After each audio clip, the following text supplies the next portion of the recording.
Semana passada nós começamos aquele que é o último capítulo do livro Fé e Trabalho, que é a obra que nós estamos aí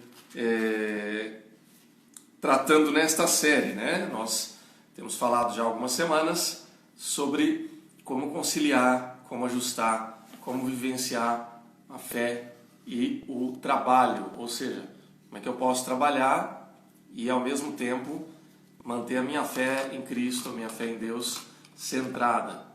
Bom dia, Emília, no Instagram, tudo bem? Que bom ter você aqui também. Então, bom dia, Sônia, tudo bem? Então, assim, nós temos já ao longo dessa série falado sobre como nós temos a nossa vida profissional e equilibrá-la e ajustá-la de maneira que a nossa fé em Cristo também fique ajustada e equilibrada. Bom, de fato, não é uma tarefa que a gente vai aprender do dia para a noite, mas é uma tarefa que é possível, viável e perfeitamente vivenciável, vamos dizer assim. Basta que a gente entenda, né, como que nós podemos lidar com a nossa fé. Não existe uma resposta pronta, não existe um único modelo, a gente viu isso ao longo da série, mas existem caminhos que podem fazer muito sentido aqui para mim e para você, basta que a gente se ajuste nesse sentido, portanto. Ah, legal, a Emília está falando aqui que estava assistindo um vídeo meu. Pô, que legal, Emília. Todo o material que a gente produz aqui no Facebook, no Instagram, é para poder abençoar as pessoas aí de alguma forma. Bom dia, Márcia, tudo bem? Então hoje, nós estamos aqui falando do penúltimo capítulo, né? Capítulo 11, Nova Direção para o Trabalho e Novo Poder para o Trabalho. Isso, capítulo 12, Novo Poder para o Trabalho. E a gente está indo para a segunda parte. Nós começamos o capítulo 12 na semana passada e hoje a gente vai falar sobre o poder do descanso, ou o poder do descanso profundo, dependendo da abordagem aí, ok? E vamos caminhando então para a gente poder seguir em frente. Então na semana passada a gente falou do poder do trabalho, da paixão que a gente deve ter, né, do encontro para uma vocação específica, como Deus ele nos encaminha, né, o trabalho que está por trás do trabalho, né. É interessante porque nós vimos aqui na semana passada o chamado de Jesus para os discípulos, ou seja, a vocação deles. É interessante porque Jesus chamou os discípulos para que eles fossem pescadores de homens, ou seja, vem continuar fazendo o que vocês estão fazendo, só que agora você vai fazer isso, vocês vão fazer isso pelo meu reino, ok? Então esse foi o chamado de Jesus e esse é o chamado de Jesus para mim e para você, para que eu e você continuemos exercendo a nossa tarefa, a nossa jornada, a nossa caminhada dentro daquilo que a gente está fazendo. Então você trabalha, você vai continuar trabalhando. Você cria filhos, você vai continuar criando filhos. Você é esposa, marido, você vai continuar fazendo isso. Não vai mudar, a não ser que você tenha que fazer um ajuste no sentido da própria vida daquilo que está desajustado. Mas no sentido de servir a Deus, você vai continuar fazendo a mesma coisa, ou as mesmas coisas. Ok? Mas servindo a Deus. Então isso serve fundamentalmente para o trabalho.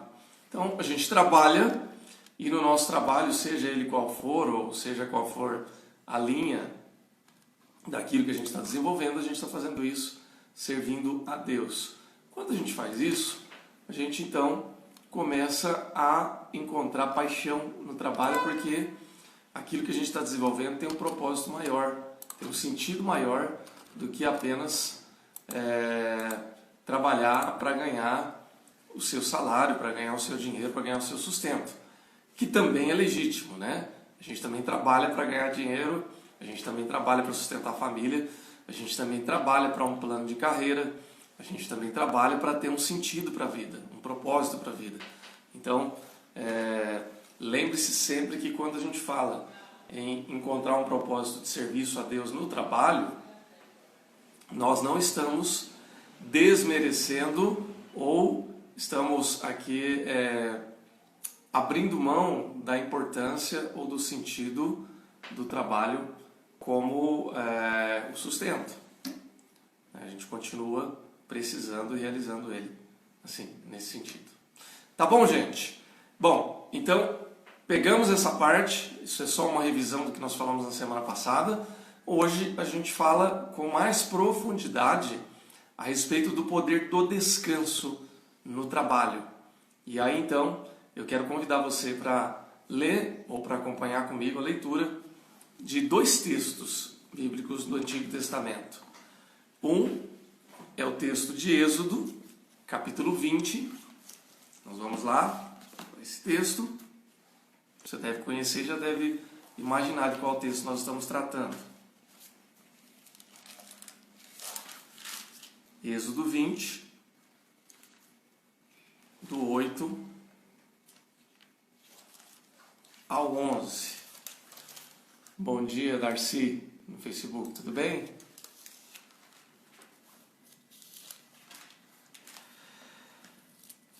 Êxodo 20, do 8 a 11. Bom dia, Gersília. Diz assim: lembra-te do dia de sábado para o santificar. 6 dias trabalharás e farás toda a tua obra. Mas o 7º dia é o sábado do Senhor, teu Deus. Não farás nenhum trabalho, nem tu, nem o teu filho, nem a tua filha, nem o teu servo, nem a tua serva, nem o teu animal, nem o forasteiro das tuas portas para dentro, porque em 6 dias fez o Senhor os céus e a terra, o mar e tudo que neles há, e ao 7º dia descansou. Por isso, o Senhor abençoou o dia de sábado e o santificou. Deuteronômio 5, 12 ao 15 agora. Depois a gente volta nesse texto, tá bom? Deuteronômio 5, do 12 ao 15, diz assim: guarda o dia de sábado para o santificar, como te ordenou o Senhor teu Deus.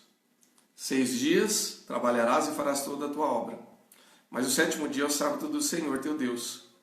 Não farás nenhum trabalho, nem tu, nem o teu filho, nem a tua filha, nem o teu servo, nem a tua serva, nem o teu boi, nem o teu jumento, e nem animal algum teu, nem o estrangeiro das tuas portas para dentro, porque para que o teu servo e a tua serva descansem como tu. Porque te lembrarás que foste servo na terra do Egito, e que o Senhor teu Deus te tirou dali com a mão poderosa e braço estendido, pelo que o Senhor teu Deus te ordenou que guardasse o dia de sábado. Bom, pessoal, vamos lá. Vamos fazer uma reflexão em cima desses 2 textos. Nós temos outros textos para trabalhar depois. Bom dia, Valmir. O que acontece? Nós temos aqui uma relação que ela é praticamente indissolúvel entre o nosso trabalho e o nosso descanso. Ou seja, eu só tenho o descanso, o refrigério, justamente porque eu trabalho, né? Você só tem o dia de folga, vamos usar outras linguagens aqui para falar do descanso, tá? Você só tem dia de folga porque você tem dia de trabalho, correto? Você só tem direito a gozar férias porque você trabalhou por essas férias. É muito interessante porque na nossa lei brasileira, né?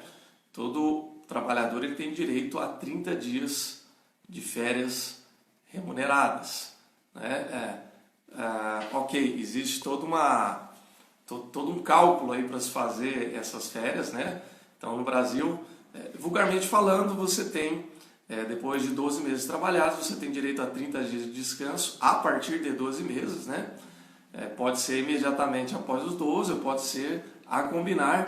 desde que não vença 2 anos seguidos, 24 meses. Então você tem 30 dias para tirar. Segundo a lei trabalhista brasileira, você tem direito a 1/3 do valor dessas férias em dinheiro, né? Os cálculos aí a gente pode, não vem ao caso aqui a gente discutir como é que funciona isso, se o direito é A ou o direito é B, mas no aspecto do descanso, é isso que a gente tem, né? Aí nós estamos falando de lei brasileira. Quando a gente fala do descanso no aspecto mais amplo, nós estamos nos referindo a tudo aquilo que envolve o momento em que nós não estamos realizando a nossa tarefa, a qual nós chamamos de trabalho. E aí não importa qual seja a atividade que você realize ou desenvolva. Se você é um profissional liberal, se você é um funcionário público, se você é um professor, se você é um funcionário de fábrica, vendedor, enfim, seja qual for a profissão, qual for a área, nós já falamos bastante aqui, né, que toda profissão e todo trabalho ele é digno, ele é formador de cultura e ele é importante. Então, nós não estamos falando aqui de categorias de trabalho nem de ganho financeiro, né? Trabalho no geral. Bom, o fato é que, seja qual for a atividade que a gente esteja envolvido, o trabalho e o descanso eles estão entrelaçados. Isso é algo tão profundo e tão necessário e tão urgente. Bom dia, meu amigo Pacheco, tudo bem? Saudade de você. Fiquei esperando tua mensagem hoje, depois você me manda. Um abração para você. Então, nós temos o trabalho e o descanso de maneira indissociável ou indissolúvel. Ou seja, a vida não é feita apenas de trabalho. E Deus sabe disso. Tanto que Deus ele nos dá essa ordem, essa ordenança, essa orientação que nós lemos tanto no Êxodo quanto no Deuteronômio. Bom, gente, na prática, o que acontece? Vocês leram e ouviram aqui um texto onde Deus diz assim, olha, vocês reservem o sábado, o dia do descanso. Nesse dia você não vai trabalhar, os teus animais não vão trabalhar, o teu burro, o teu jumento, o teu servo, o estrangeiro que for para tua casa, ou seja, abrange todo mundo. E depois ele dá um exemplo, porque até o Senhor teu Deus descansou no 7º dia. E depois também, no texto do Deuteronômio, ele lembra, né, que as pessoas do povo de Israel, né, o povo era escravo no Egito, e eles não tinham direito ao descanso.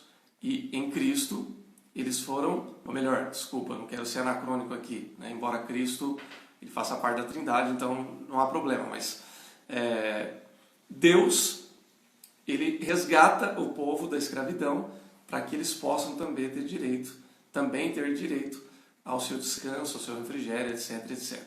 Bom, qual é o fato aqui no final das contas? Gente, vamos pensar aqui um pouquinho, né, sobre... gente, vocês não acreditam na cena que vocês... Eu vou até quebrar o padrão aqui só para escarnecer. Minha esposa chegou aqui agora, né, que ela está acompanhando a aula em outra sala, e ela veio aqui pegar o café, porque eu trago o café mais cedo aqui para fazer a revisão da aula.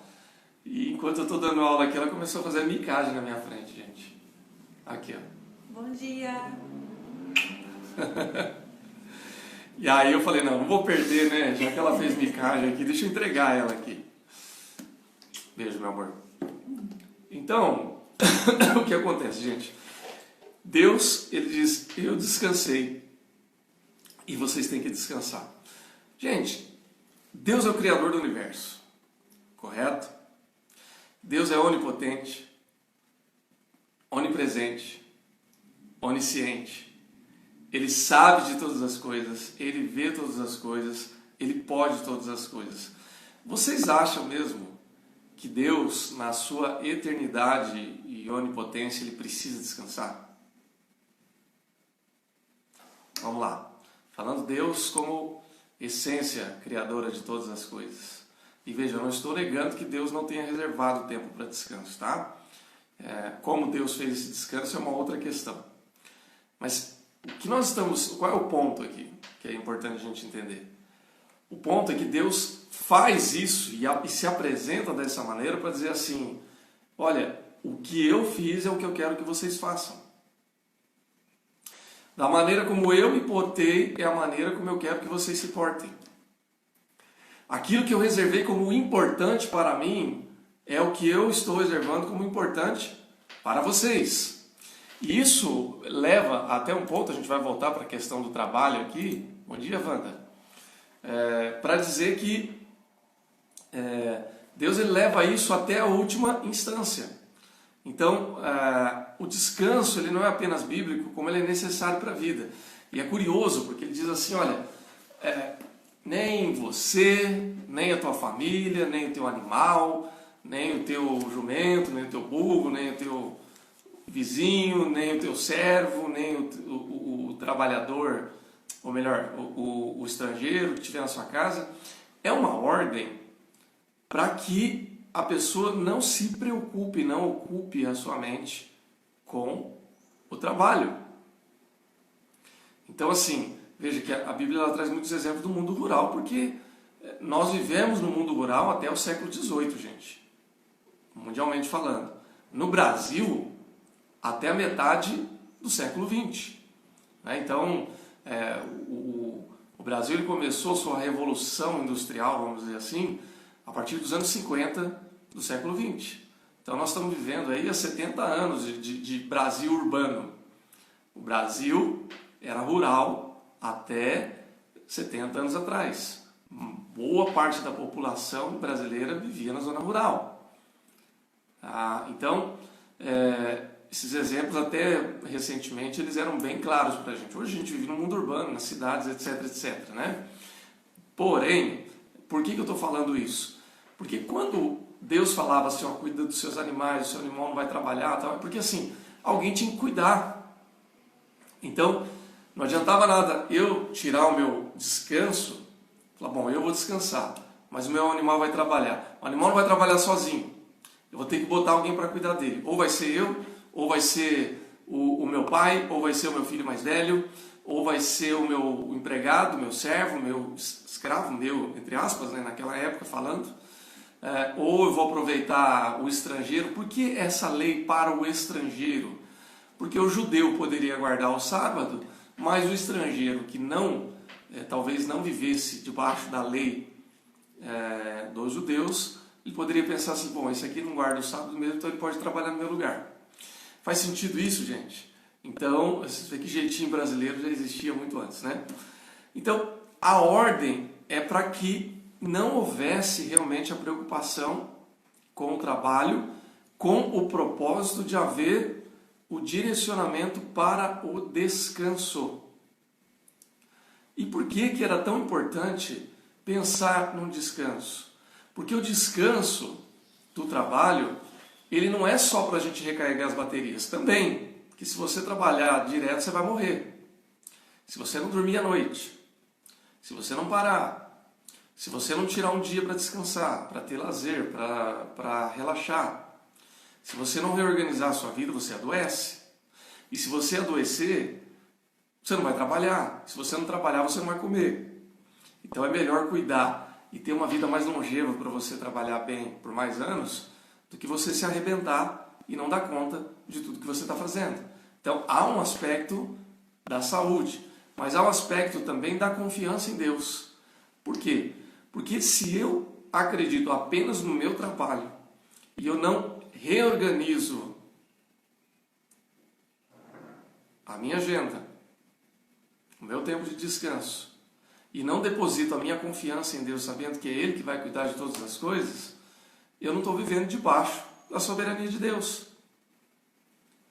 Então, Deuteronômio 5, o Êxodo 20, por exemplo, que nós lemos ainda há pouco, ele liga a observância do sábado ao trabalho criador de Deus. Ou seja, por que a gente descansa no sábado? Porque Deus criou todas essas coisas e no sábado Ele descansou. Quando a gente vai para Deuteronômio 5, esse texto liga a observância do sábado à redenção providenciada por Deus. Ou seja, a libertação da escravidão do Egito. Então, quem não consegue obedecer o mandamento divino quanto ao descanso sabático, continua sendo escravo. mesmo que seja escravo por vontade própria. Então, o dia do descanso é uma declaração de liberdade. Quando o povo estava lá no Egito, cativo, eles não tinham escolha. Eles não tinham como dizer assim, eu vou descansar um dia na semana, ou eu vou descansar a tal horário. Não tinha essa escolha. Eles eram escravos. Quando Deus os liberta, eles passam a ter uma escolha. Bom, se eu quiser, eu vou. Se eu não quiser, eu não vou. E Deus está dizendo, é bom que você queira. Para que você faça tudo conforme eu estou te ordenando. Ok? Agora, aquele que não faz isso, ele se torna escravo. Ele abre mão da liberdade que Deus deu para se escravizar. Para fazer aquilo que ele não deveria fazer. Gente, eu não sei se está muito pesado ou se eu não estou me fazendo compreender. Está fazendo sentido? Se estiver fazendo sentido, aí dá um feedback para mim. Aqui no Insta, aqui no Facebook. E a gente vai interagindo. Tá bom? Ou se tiver alguma dúvida também, pode perguntar, dá um joinha aí. Que aí eu sinto que eu estou falando e vocês estão interagindo comigo também. Tá ok? Então, gente, é muito importante que a gente entenda isso, né? Que a gente olhe isso com determinada atenção, para que a gente não se perca na questão do trabalho, pura e simplesmente pelo trabalho. A Gisele aqui no Insta está tudo claro, o Valmir tranquilo, joia. Então assim, essa é uma outra face do trabalho que é muito importante a gente levar em conta. Porque, pessoal, eu passei para vocês num outro momento dessa série, se vocês procurarem aí no Facebook da igreja, de IPI de Vila Mãe Velha, ou se vocês olharem no meu feed aí no Instagram, vocês vão ver um vídeo de um rabino falando sobre a importância do descanso do sábado ou do Shabat. Eu não lembro como é que eu coloquei a legenda aí, mas vocês arrastam aí depois aí no Insta ou no Facebook, vocês vão achar aí. E é sensacional a descrição que ele dá a respeito do descanso sabático, justamente por causa dessa confiança, ou dessa expressão de confiança que a gente deve ter em Deus. Ou seja, durante 6 dias a gente se ocupa com a nossa existência, em deixar a nossa vida um pouco mais confortável, em deixar a nossa vida um pouco mais estável. A Gersília está falando que deu muito sentido. Obrigado, Gersília. Então a gente trabalha para pagar as contas, a gente trabalha para se realizar também, né? A gente encontra satisfação no trabalho, ou deveria pelo menos. A gente trabalha para se relacionar, a gente trabalha para criar cultura, a gente trabalha para produzir benefícios para a sociedade, a gente trabalha para realizar os nossos sonhos. Então, tudo isso faz parte. Mas a gente está se ocupando com o quê? Com a nossa existência. E no dia do descanso, a gente lembra que a gente não precisa se ocupar com isso. Porque Deus está no controle. Deus está nos sustentando. Deus está nos lembrando que a roda está girando independentemente da gente. Pessoal, eu nunca esqueço de uma palavra que o reverendo Pezzini, coordenador do SARA, que é uma instituição de ajuda e apoio a pastores, nos falou uma vez, que foi uma palavra dura, mas que foi importante para dar uma sacudida na gente. Ele falava assim, olha, pastor precisa aprender a descansar. E a verdade, irmãos, é que assim, a gente conhece a Bíblia, esses 2 textos que eu li e o que eu vou ler já já de Mateus, a gente conhece de frente para trás, de trás para frente, mas muitas vezes a gente tem dificuldade de realizar. E aí a gente fala assim, mas eu não estou sendo bíblico? Não, mas deveria. E aí ele dizia assim, se vocês não aprenderem a se cuidar, a descansar, porque pastor, via de regra, não descansa, gente. É uma coisa louca, mas isso a gente pode até falar num outro momento, mas a classe de pastores é uma classe sobrecarregada, arrebentada. Não deveria ser assim, né? E não dá para dizer que é só culpa da igreja. Talvez o modelo precise ser repensado, mas isso é uma outra conversa.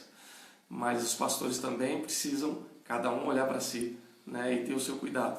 Mas o fato é, isso não é a conversa, mas Ele falava assim, ó, se vocês não se cuidarem, se vocês não olharem para vocês, vocês vão adoecer, vocês vão morrer, a igreja vai ficar triste. Claro, ela gosta do pastor, ela ama o pastor, mas a vida da igreja vai seguir. Eles vão ter que contratar um outro pastor, vão fazer o seu velório, vão fazer as homenagens, sua família vai ficar sem, seus filhos vão ficar sem pai, sua esposa vai ficar sem marido, e se ela for jovem, provavelmente ela vai casar de novo. E vocês vão morrer. Ai, gente, que horrível pensar assim, né? Mas é verdade. Né? Então, assim, só que ele falou para os pastores, e agora eu estou falando para todo mundo aqui, tá? Né? Para as esposas e maridos que estão nos ouvindo aqui. Né? O fato, gente, é que a gente precisa tomar cuidado, né? Para que a gente não adoeça por conta do trabalho, porque não é isso que Deus quer para a gente. O que é que Jesus nos diz a respeito disso? Tem uma ilustração muito interessante. Mateus 11, 28 ao 30, eu acredito que você conhece esse texto, eu já vou abrir. Mateus 11, 28 ao 30. Eu gosto muito desse texto e eu quero fazer uma ilustração interessante em cima dele. Diz assim: Vinde a mim, todos os que estáis cansados e sobrecarregados, e eu vos aliviarei. Tomai sobre vós o meu jugo e aprendei de mim, porque sou manso e humilde de coração, e achareis descanso para a vossa alma, porque o meu jugo é suave e o meu fardo é leve. Eu amo esse texto, gente, porque ele leva a nossa reflexão sempre para buscar o descanso, a segurança, o cuidado, o refrigério em Jesus Cristo. Agora, eu quero que você pense um pouquinho nessa ilustração e veja as palavras que Jesus usa. Eu estava falando que nosso mundo, nosso país era rural até pouco tempo atrás, e a Bíblia ela usa expressões do mundo rural, né? Talvez nos dias de hoje, principalmente os mais jovens, não vão saber o que é fardo e jugo, né? Não no sentido rural da coisa, né? O fardo é o peso, né, que carrega, você faz ali os fardos da colheita e vai carregar.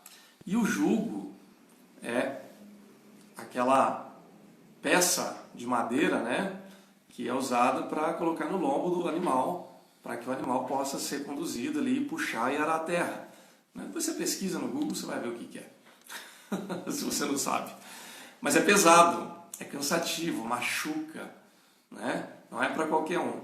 E são símbolos, tanto o fardo quanto o jugo, eles são símbolos do trabalho e da escravidão.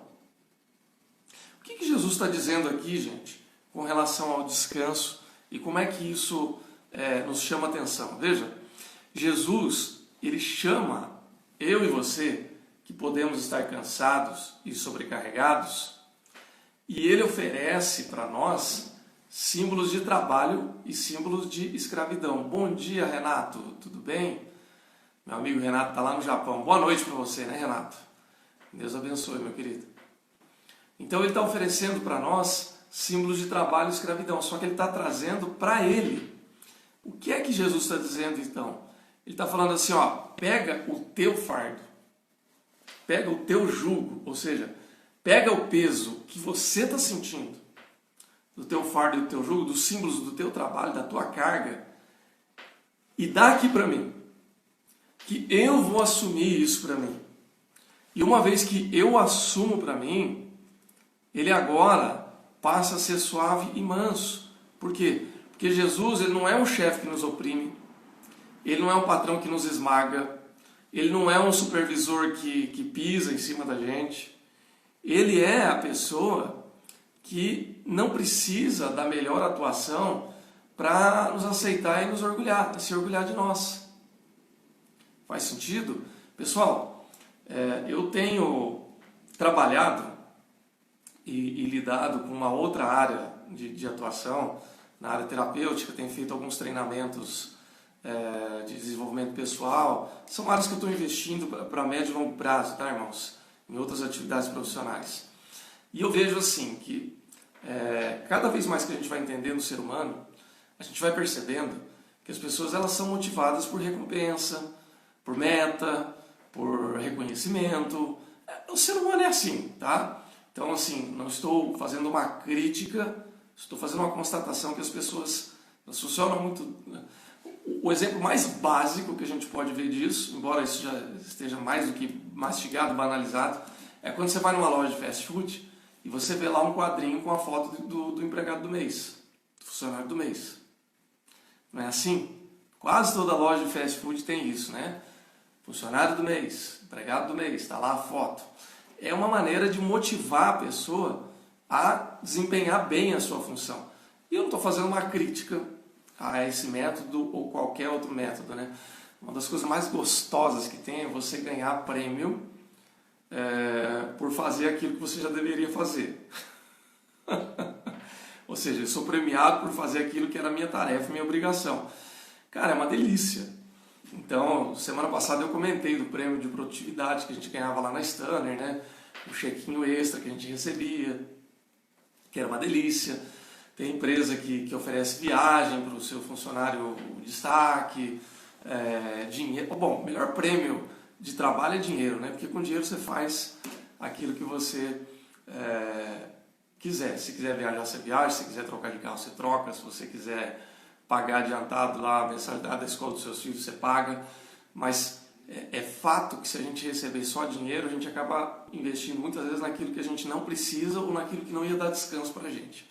Então, por isso que às vezes alguns prêmios são mais relacionados a descanso do que qualquer outra coisa, o lazer.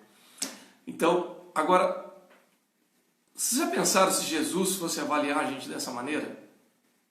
Se Jesus fosse olhar para a gente e falar assim, eu vou dar um descanso, um fardo e um jugo suave só para aquele que foi produtivo? Para o funcionário do mês. Pastor funcionário do mês. Presbítero funcionário do mês. Cristão, irmão funcionário do mês. Será que ia funcionar desse jeito, gente? A gente ia ter um problemão. Porque Deus, Ele não nos ama pelo que a gente produz, Ele nos ama pelo que a gente é. Ainda bem. Porque se fosse por aquilo que a gente produz, a gente ia ter problema. Porque a nossa produção, do ponto de vista do pecado, ela é sempre insuficiente. A gente nunca dá conta de fazer tudo aquilo que a gente deveria fazer. É o drama que a gente muitas vezes repete aqui do apóstolo Paulo. O bem que eu queria fazer eu não faço, o mal que eu não quero fazer eu faço. Então por isso que Jesus chega para nós e diz assim, olha, pega toda a sua carga, todo o seu fardo, todo o seu jugo e entrega para mim. Porque o meu jugo, vou repetir o texto aqui, tá, gente, para ficar bem literal. Tomai sobre vós o meu jugo e aprendei de mim, porque eu sou manso e humilde de coração. E achareis descanso para a vossa alma. Porque o meu jugo é suave e o meu fardo é leve. São símbolos, são expressões que remetem ao trabalho, à escravidão. E aí Jesus está dizendo assim, ó, fica tranquilo, que eu já trabalhei para vocês. Eu já realizei a tarefa de vocês. Vocês podem dormir bem. Vocês podem descansar, porque a obra é minha. Eu já fiz o que tinha que ser feito. Vocês não precisam se preocupar. Pessoal, nós precisamos tomar muito cuidado com a síndrome do super-herói, com a síndrome do Salvador, com a síndrome do se eu não fizer, ninguém vai fazer isso. Tá claro, gente? Veja, eu não estou menosprezando a importância do que você realiza, a importância do seu trabalho, a importância da capacidade que você tem. Não é isso, né? Todos nós realizamos tarefas importantes e graças a Deus pela sua vida, por tudo aquilo que você faz. Eu só estou dizendo e lembrando que a gente deve... nós devemos nos colocar no nosso lugar. Ou seja, a única figura imprescindível na nossa vida é Deus. É Cristo. Né? Só Ele pode realizar a tarefa completa. Nós somos colaboradores da tarefa segundo a qual Deus nos chamou. Pessoal, até aqui tudo bem? Tá claro, gente? Queria investir esse tempo, pelo menos metade da nossa reflexão aqui, para falar a respeito da importância do entendimento disso, para que a gente não fique sobrecarregado, para que a gente entregue o nosso fardo, o nosso descanso para o Senhor. Tá ok? Tranquilo, gente? Tudo em paz?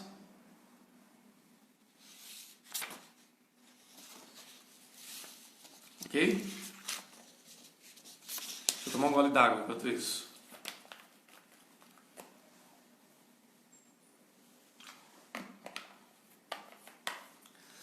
Ok, gente, muito bem. Como é que a gente então coloca isso em prática? Nós falamos bastante aqui da importância do descanso, da importância do refrigério, da importância de termos aí um tempo de recuperação. Como é que isso se dá em termos práticos? Como é que isso se resolve no dia a dia? Bom, nós já falamos, né? Que Deus, então, Ele abençoa o sétimo dia, Ele santifica. Você vai ver isso em Gênesis 2, 2, 3 também, que são os textos ao qual, principalmente Êxodo 20, vai se referir. Nós estamos trabalhando aqui o livro do Keller, e eu quero citar mais outros dois livros também. Infelizmente eu não vou poder mostrar aqui, porque eu ainda não organizei. Vocês sabem que eu me mudei aí há pouco menos de um mês e nós ainda estamos comprando alguns móveis.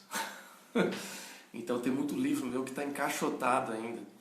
E eu já tinha pesquisa, material aqui, mas o livro em mãos mesmo, eu não vou subir lá em cima agora para pegar não, tá bom? Então, tem um livro que a gente usou muito na nossa reflexão e recomendo para quem quiser, somente para quem estiver se sentindo muito cansado, desgastado, que é o livro do Wayne Cordeiro, que chama Andando com o Tanque Vazio. Esse livro, ele fala e trata de um problema inclusive que eu tive, por não saber parar na hora certa, não saber desacelerar, que é a chamada síndrome de burnout. O que é a síndrome de burnout, ou o burnout? É a síndrome ou a doença do esgotamento do trabalho.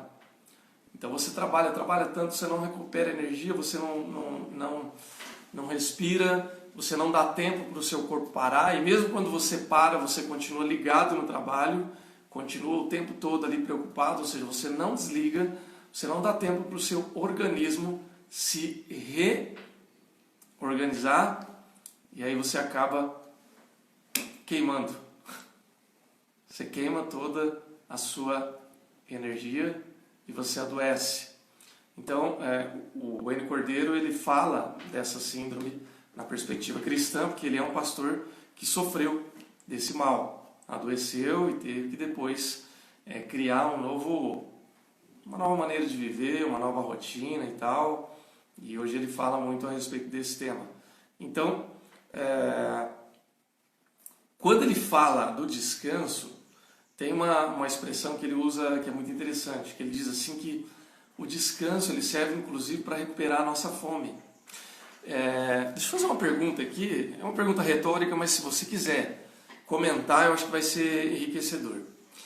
Você já não teve fase na sua vida que você estava realizando alguma atividade, alguma tarefa, e por talvez um trabalho, uma profissão, uma vocação, e chegou um tempo que você perdeu a fome,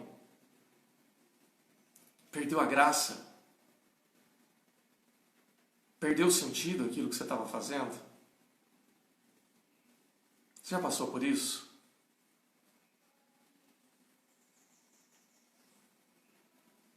Às vezes você estava num determinado emprego que era muito legal, que você gostava muito, de repente começou a ficar uma droga.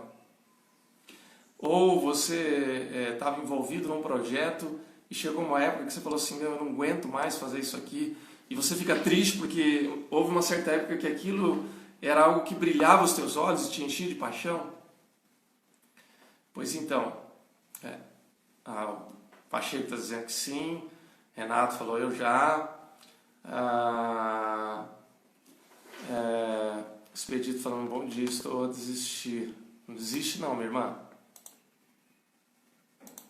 Não desiste não. Tenha força e vamos seguir em frente que Deus vai te dar força, tá bom? Mas algumas orientações aqui podem te ajudar e me ajudar. Pessoal, eu me identifico porque eu já passei por isso. Inclusive no ministério pastoral. Não agora, graças a Deus. Hoje eu estou feliz, estou motivado. Mas houve uma época em que eu adoeci, em que nada tinha cor para mim. Por que isso acontece? Porque não deu tempo de recuperar a fome. Darcy. Sim, parei de trabalhar e aposentei. Pois é. Isso acontece, né? Se bem que a aposentadoria também é merecida, né? A gente trabalha e a gente tem o direito de se aposentar também, né? Gercília, sim, só nunca perdi a fome. Graças a Deus, que bom. O que acontece? Para a gente recuperar a fome, a gente tem que estar com o nosso ciclo normal. Tem uma coisa que é um problema cultural, que a gente às vezes não ajusta e não avalia, que assim, a gente acha que o nosso dia ele acaba quando a gente chega do trabalho, vai tomar banho, jantar e desacelerar. Está errado. Olha como é que judeus guardam o sábado. Veja, nós não somos judeus, né? A nossa tradição do dia santificado é o domingo. Tem toda uma questão histórica, bíblica, do Novo Testamento, do dia de Pentecostes, etc, etc, etc. Não vou entrar nesse pormenor, você já sabe, você já conhece essa história. Mas o judeu, ele começa a guardar o sábado no pôr do sol da sexta-feira. O dia do descanso para eles começa a partir das 6 e pouco da tarde da sexta. Começou o dia ali, no descanso. E esse dia vai acabar no pôr do sol do sábado. Que aí vem a noite, encerrou o dia. O que nós estamos querendo dizer com isso? Que o nosso dia ele deveria começar no descanso. Eu não estou falando do sábado ou do domingo, estou falando de todo dia. Né? É na hora do descanso que deve começar o nosso dia e não na hora do café. Às vezes a gente começa o dia, né, igual eu comentei aqui, que a garrafa do café está aqui na minha mesa. Acordei, levantei, fui fazer minha devocional, orei, tomei um banho, me preparei para a aula. Eu comecei hoje de manhã às 6h30. Mas na verdade eu deveria ter começado ontem à noite, quando eu fui descansar. Esse é o correto, ou pelo menos é assim que a nossa maquininha mental deveria girar. Então, quando a gente começa o nosso dia no horário do descanso, a gente começa a preparar o nosso dia. E aí eu não perco a fome, ou eu recupero a fome, porque eu começo a me ajustar para uma jornada. Então, eu começo com descanso, desacelero, me desocupo das tarefas, das responsabilidades, das preocupações e vou descansar. E por que é que eu vou desocupar das preocupações? Porque eu tenho um Deus que está cuidando de tudo. Deus está preparando tudo para mim. Eu vou dormir e quando eu acordar, não é que as minhas tarefas vão estar prontas. Deus não vai fazer a minha tarefa. Deus não vai fazer o meu trabalho. Deus não vai fazer a minha venda. Deus não vai fazer o meu atendimento. Deus não vai atender o meu cliente. Deus não vai mudar as peças, as ferramentas que eu trabalho. Não é isso que Deus vai fazer. Deus vai preparar todo o entorno para que as condições sejam favoráveis. Então, meu irmão, minha irmã, vou explicar isso em termos práticos. Se você é um vendedor, Deus não vai fazer a venda para você. Deus vai te capacitar. Deus vai te mandar cliente. Deus vai dar energia para você. É isso que Ele vai fazer. Mas como é que Deus vai fazer isso? Só te abençoando e mandando bênção, unção? Bom, não posso usar a palavra só porque isso já é muita coisa, né? Mas não é esse o ponto. Parte do trabalho de Deus é fazer com que você entenda que você precisa descansar. Que você precisa se preparar. Que você precisa se ajustar. Que você precisa estar bem. Que você precisa estar arrumado. Que você precisa fazer as suas coisas direito. Gente, quando a gente entende isso, tudo fica muito mais tranquilo. E aí a gente tem que entender o seguinte, que o nosso trabalho ele nunca está pronto. Quando a gente entende isso, fica tudo mais tranquilo. Quando eu falei aqui, comentei, né, que, bom, se eu morrer, por exemplo, vamos lá, eu sou pastor da IPI de Vila Moinho Velho. Sou pastor dessa igreja há 10 meses. Ok. Estou completando agora, estou indo para o 11º mês. Gente, seria muita pretensão da minha parte achar que o meu trabalho para a igreja ele é imprescindível. Eu tenho noção que ele é importante? Claro que eu tenho. Eu sei do meu valor. Eu sei da qualidade do meu ministério pastoral. Eu sei que há uma troca, uma sinergia positiva, uma bênção. Eu sei que Deus me colocou nesse lugar porque havia um propósito de Deus para ambas as partes, para a minha vida e para a vida da igreja. Eu entendo tudo isso. Mas seria muita pretensão da minha parte achar que eu seria imprescindível. Por quê? Porque essa igreja tem mais de 70 anos. Outras pessoas passaram e realizaram uma tarefa que não se esgota. E vai chegar um dia também que eu vou passar. Seja daqui 5 anos ou daqui 50 anos. Daqui 50 anos. Vocês vão me querer com 95 anos, gente? Bom, primeiro eu preciso saber se eu vou chegar lá, né? Mas assim, o que eu estou querendo dizer, eu estou brincando, né, gente? Com 95, se eu estiver vivo ainda, eu vou querer estar orando pelos meus bisnetos, né? Escrevendo livro, quem sabe, fazendo alguma coisa. Mas o fato é, e jubilado há bastante tempo, mas o fato é que o trabalho ele nunca se esgota. Eu estou hoje pastoreando a IPI de Vila Moinho Velho porque o trabalho da igreja não se esgotou. Da mesma forma que outros vão chegar lá na frente e vão continuar a obra que não se esgota. No seu trabalho, você é funcionário público? Tá. Quando você entrou no departamento que você estava, o trabalho já estava lá. Quando você se aposentar, o trabalho vai continuar, ele nunca se esgota. O trabalho da evangelização, usando a questão espiritual, também não se esgota.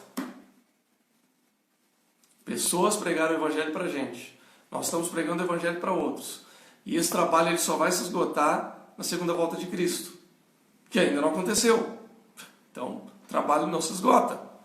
Então, ele nunca está pronto. E justamente pelo trabalho nunca estar pronto, e por nós entendermos isso, então nós percebemos e lembramos que o descanso, ele é um dever de obediência à fé em Deus. Ou seja, cara, para que eu vou ficar esquentando a cabeça no meu horário que eu deveria descansar, se o trabalho vai continuar? Ah, não, eu tenho que trabalhar, fazer um pouco mais e tal, nesse horário e tal, não sei o que, porque o trabalho não esgota. E não vai esgotar mesmo. Você vai trabalhar no feriado, você vai trabalhar até meia-noite, você vai trabalhar nos fins de semana, você vai envelhecer, você vai adoecer, você não vai ver os seus filhos crescerem. E sabe uma coisa? O trabalho vai continuar. Faz sentido isso, gente? Por que Deus ele nos orienta para que a gente tenha esse cuidado? Veja, a preocupação de Deus não é apenas para que a gente obedeça, que por si só já deveria ser uma preocupação legítima, porque se a gente obedecer a Deus já está de bom tamanho, né? Mas Deus ele prepara isso para a gente justamente para que Ele nos preserve, para que Ele nos abençoe, para que Ele possa dizer assim, ó, estou fazendo isso pelo bem de vocês. Confie em mim. Deixe que eu dou o melhor para vocês. E vai dar tudo certo. Faz sentido, gente? Tá claro? Tudo bem? Tô pegando pesado demais? Tô exagerando? Pode falar, tá? Pode comentar aí no Insta, no Facebook, não tem problema. Bom, recentemente saiu na Netflix aquela série da NBA, do Michael Jordan, chamada Arremesso Final. Vale a pena assistir, é sensacional, é uma série de 10 capítulos que conta... Eles se propõem a contar a história dos últimos dos últimos anos do Michael Jordan, mas contando toda a carreira dele, falando da NBA, falando do Chicago Bulls também. E tem uma parte da vida do Jordan que é interessante, que é muito dolorosa para ele, né? Que foi quando o pai dele foi assassinado. Vocês sabem que o Michael Jordan é considerado ainda hoje o maior jogador de basquete da história. Recentemente daqui aos próximos anos vai haver uma controvérsia com relação a isso, porque tem outros dois grandes aí que estão, o Kobe Bryant, que faleceu, e o LeBron James, que é um grande jogador hoje. Mas assim, o Jordan, ele sempre foi um cara que puxou a régua aqui. Quando você assiste essa série da Netflix, você vai ver como que ele era um cara exigente, um cara que queria ganhar a qualquer custo, um cara que exigia o máximo de si nos treinamentos, nos resultados, nas competições. E ele fazia o mesmo com o seu time, tanto que ele era um cara que pilhava os jogadores. Ele botava fogo no vestiário, nos treinamentos. Não era assim um ambiente de absoluta paz, não. Por quê? Porque ele queria elevar o nível de competitividade do grupo todo para que eles ganhassem. E funcionou. Tanto que naquele primeiro período dele eles foram tricampeões da NBA. Ok, tudo bem. Só que assim, chegou um ponto que ele já estava arrebentado. Que ele já não aguentava mais. A Sônia está perguntando aqui... Pastor, pode, por favor, repetir a série da Netflix? Chama Arremesso Final, Sônia. Se alguém puder aí, digitar aí nos comentários do Facebook, eu coloco aí em destaque, tá bom? Então, o Renato assistiu, né, tá falando que foi muito bom. Chega um momento que ele está arrebentado, ele está emocionalmente esgotado, desgastado, porque vida de atleta profissional tem muita pressão de todos os lados. Tem pressão da imprensa, tem entrevista, tem viagem, tem treino, tem uma série de coisas, né? Claro que foi muito compensador, ele ficou milionário, famoso e tal, mas é um ser humano. E quando o pai dele era o grande mentor, o grande amigo dele, o pai dele foi assassinado. E esse cara, ele entrou num parafuso que ele estava no auge da carreira e ele decidiu largar o basquete. É a mesma coisa que você pegar hoje o Neymar, guardar as devidas proporções, obviamente, né? Ele é o maior jogador que o Brasil tem hoje. Ele tem aí contrato milionário, ele está com menos de 30 anos, ou seja, ele tem no mínimo uns 5 anos ainda de altíssimo nível para jogar. E ele falar assim, cansei de jogar futebol. Vou para outro esporte agora, vou praticar natação, vou praticar golfe. Vou jogar tênis, né? O que acontece? O Jordan, ele foi jogar beisebol. Ele na adolescência, ele havia jogado beisebol no ensino médio, né, no high school, e ele era um bom jogador de beisebol, inclusive. Talvez, se ele tivesse optado pela carreira do beisebol, ele até teria sido um grandíssimo jogador, porque ele era muito competitivo e ele era um atleta por excelência, físico e tal. Mas é um esporte completamente diferente. São outros movimentos do músculo, é um outro tipo de treinamento, outro tipo de rotina, e enfim, é um outro esporte, né? Para quem entende um pouquinho a respeito de esporte de alto rendimento, de alto nível, vocês sabem do que eu estou falando, né? Cada esporte ele tem suas especificidades, um tipo de movimento, um tipo de equilíbrio, um tipo de musculatura, um tipo de resposta.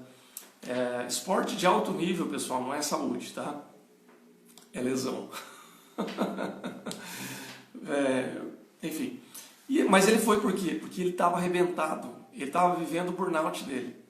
Ele não aguentava mais ver a rotina do basquete. E ele foi, de estrela mundial do basquete, ele virou um jogador comum de beisebol. Não dá para dizer totalmente comum, por quê? Porque ele era um cara famoso. Vocês imaginam se o Neymar resolve do dia para a noite entrar para o circuito de, sei lá, de biribol, vai jogar de natação, de qualquer outro esporte que não seja futebol. Cara, ele pode ser um nadador comum, mas se ele for disputar aqui no Sesc, aqui em São Paulo, uma competição, vai estar lotado de gente lá, porque é o Neymar. Todo mundo vai querer ver o Neymar, mesmo que ele chegue em 8º lugar lá, né? Tem 8 raios, ele vai chegar em 8º. Mas o pessoal vai lá para ver ele. Então não dá para dizer que o Jordan teve uma vida normal jogando beisebol. Mas ele foi um atleta comum. Poderia até, quem sabe, chegar em alto nível com 3, 4 anos de treinamento e competição, mas... Enfim. Mas por que ele fez isso? Porque ele estava cansado. Ele precisava recuperar a fome. Ele chegou num estágio em que ele não descansou e que ele precisou buscar esse descanso. Ficou 2 anos fora do basquete, em 95 ele voltou faminto de novo, com a fome lascada, e ganhou mais 3 campeonatos seguidos. Foi hexacampeão pelo Chicago Bulls. Para quem gosta de futebol, de basquetebol, vocês conhecem essa história. Ok, gente? Faz sentido isso? Então, a gente não precisa fazer igual o Jordan fez. Até porque nem todo mundo tem condições. Aí, o Renato está comentando aqui no Insta que ele jogou a 3ª divisão do beisebol. É isso aí. Né? De top, maior jogador da história para jogar a 3ª divisão do beisebol quando ele estava em alto nível. Ele não estava no final da carreira. Ele estava no auge. Ok? Então, às vezes acontece. O cara entra em parafuso. Então, ele tinha condições de escolher o que ele ia fazer. Talvez a gente não tenha. Se você falar para mim assim, Leonardo, você tem condições de tirar 6 meses para ficar fazendo, o Valmir falando, Jordan foi o maior da história. Concordo, Valmir. Sou desses. Então, eu teria condições, por exemplo, de ficar 6 meses fazendo qualquer outra coisa que não fosse o meu ministério, o meu trabalho? Hoje eu não tenho condições. Por quê? Porque isso envolve dinheiro, envolve ganho, envolve carreira, envolve ministério. Mas a gente não precisa ter que fazer isso, desde que a gente se cuide. Se você não se cuidar, aí você não vai fazer isso por opção, você vai fazer isso por enfermidade. Ou por desemprego. Tem muita gente que perde o emprego, eu não estou fazendo julgamento para ninguém, mas tem muita gente que perde o emprego por quê? Porque ficou tão adoecido que ele já não rende mais no trabalho. E aí ele vai ser convidado a se retirar. E aí vai ser muito pior, porque aí a pessoa está adoecida, ela já não rendia no trabalho, imagina fora do trabalho. Então veja que Deus, ele se preocupa conosco. Ainda assim Deus vai cuidar da gente, se isso acontecer. Mas isso vai implicar em uma série de outras coisas, né, que nos pegam pesado. Quero fechar com uma citação de um outro livro que eu já citei aqui na série, que é o Põe a Ordem no Seu Mundo Interior, do Gordon MacDonald. Que ele fala, né, assim: se meu mundo interior estiver em ordem, será porque decidi introduzir o repouso sabático em minha vida tão corrida e agitada, a fim de experimentar o descanso que Deus estabeleceu para si mesmo e para os homens. Ou seja, descanso não é um mero lazer. Deus deu um sentido para o trabalho, reconhecendo que tudo aquilo que ele fez era muito bom. Ou seja, o trabalho é muito bom. Deus trabalhou, ele criou todas as coisas, isso era muito bom. Deus nos criou, isso era muito bom. E o trabalho que a gente realiza também é muito bom. Então, gente, eu falei aqui por quase 1 hora do trabalho, reconhecendo que o trabalho é uma coisa boa. Ou melhor, falei do descanso, né? Quase 1 hora. Mas há que se reconhecer, o trabalho é uma coisa boa. Mas ele só pode ser completamente bom se a gente fechar o ciclo. Deus deu o 7º dia e santificou. Era uma forma dele demonstrar ao homem a necessidade de parar, respirar, descansar, fechar o ciclo da semana e fechar o ciclo diário. Então eu tenho o descanso diário para fechar o ciclo e eu tenho o descanso semanal para fechar o ciclo. E assim Deus nos ampara e nos abençoa. Amém, gente? Tudo bem? Fez sentido para vocês? Estamos quase encerrando. Daqui a pouquinho o Instagram já vai fechar aqui e a gente encerra. E aí eu encerro aqui no Facebook também a nossa hora de estudo, de reflexão. Tudo bem? Se alguém quiser fazer mais algum comentário, alguma dúvida, fique à vontade.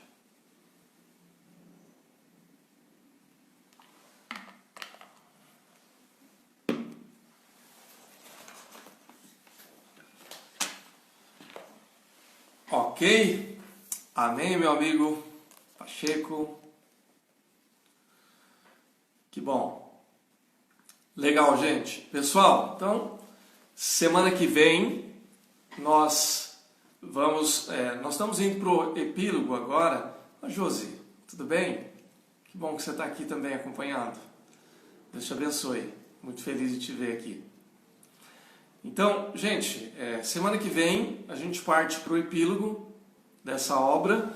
Para quem não acompanhou no começo ou quem não está acompanhando essa série, é o livro do Tim Keller, Como Integrar Fé e Trabalho. Nós encerramos o capítulo 12 hoje, né? E na semana que vem a gente começa a fazer a reflexão da orientação dos cristãos a integrar a fé e trabalho. Ou seja, nós vamos também fechar o ciclo. Então, provavelmente vai ser em 2 etapas, né, esse fechamento. E aí a gente já fecha o mês de novembro. Não vai acabar em novembro, porque nós temos 5 domingos no mês de novembro. Mas a gente fecha esse ciclo para a gente iniciar a reflexão dos estudos que nós vamos ter aqui para o final do ano. Aí é uma temática voltada já para o Natal e para a virada do ano. Ok, gente? Obrigado, Josi. Gente, obrigado. Deus abençoe. Obrigado, Sônia, que me fez. Gente, vejo vocês à noite, para quem vai estar no culto da IPI de Vila Moinho Velho presencialmente ou online. Fica o convite para quem quiser acompanhar a gente. O culto ele começa às 18h30. É transmitido no perfil da IPI de Vila Moinho Velho no Facebook. Só procurar, né? Para quem quiser acompanhar, nós temos o culto neste domingo, ok? Daqui a pouquinho, às 11 da manhã, a gente tem a nossa Escola Bíblica Dominical Infantil no perfil do Facebook da IPI de Vila Moinho Velho. Quem tem criança em casa e especialmente também os membros da igreja, né, que tem criança, que tem filhos, fica aí o lembrete para daqui a pouco a gente ajustar. Eu daqui a pouquinho já vou colocar para as minhas crianças assistirem. A Laura, o Gabriel já levantou cedo junto comigo, nós já conversamos aqui cedo. E daqui a pouquinho já está sentado. A Laura, já vou chamar ela agora, que ela estica um pouquinho mais. Nesses próximos 20 minutinhos ela já levanta, toma um café e assiste a aula. Gente, Deus abençoe. Pacheco, meu amigo, feliz de te ver. Um abração. Um abração para todos aí também. Pode deixar que eu vou transmitir um abraço para a Thaís também. Tá bom? E a gente se fala, tá joia? Gente, Deus abençoe. Bom domingo e até a noite.